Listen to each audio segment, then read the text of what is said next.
Madame la Présidente. Nous sommes tous attachés ici à la sécurité et à la protection de nos concitoyens, le droit à la sécurité, à la sûreté, et donc plus largement aux droits fondamentaux de tous ceux qui vivent sur le territoire de l'Union européenne. Nous savons tous ici que les politiques des États membres, les politiques sécuritaires des États membres, conduisent à prendre des mesures qui portent de plus en plus atteinte aux droits des citoyens, au mépris notamment du principe de proportionnalité. Les arrêts de la CEDH, ceux de la CJUE en témoignent si c'était besoin.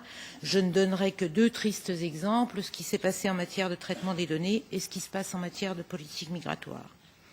Cette gangrène, me semble-t-il, touche de plus en plus les institutions européennes et cette communication, malheureusement, en témoigne, même si on peut y lire que les droits fondamentaux font partie intégrante de la sécurité intérieure.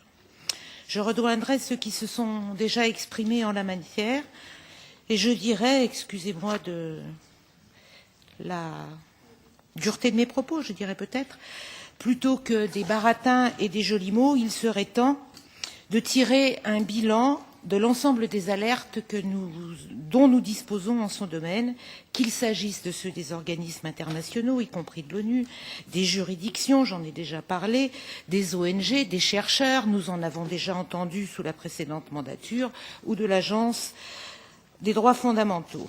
Donc je dirais, avec une question que je prononcerai de façon rapide, mais à quand une réelle évaluation faite par la Commission en la matière sur les conséquences des politiques sécuritaires en matière de droits fondamentaux.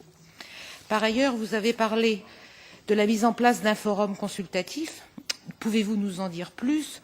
Car je crains que ce soit une nouvelle grand-messe dont la Commission a le secret et dont même ceux qui participent, qui seront-ils, nous alertent sur l'inutilité. Enfin, je suis très étonnée, je terminerai par là, Madame la Présidente, que dans ce rapport, l'Union européenne on peut lire que l'Union européenne et ses États membres sortent progressivement de la crise économique et sociale. J'aimerais bien savoir sur quoi se base cette affirmation, parce que toutes les statistiques, y compris celles de l'Union européenne, démentent ce propos, ne serait-ce qu'en matière de montée du chômage et en matière de chiffre de la pauvreté. Merci.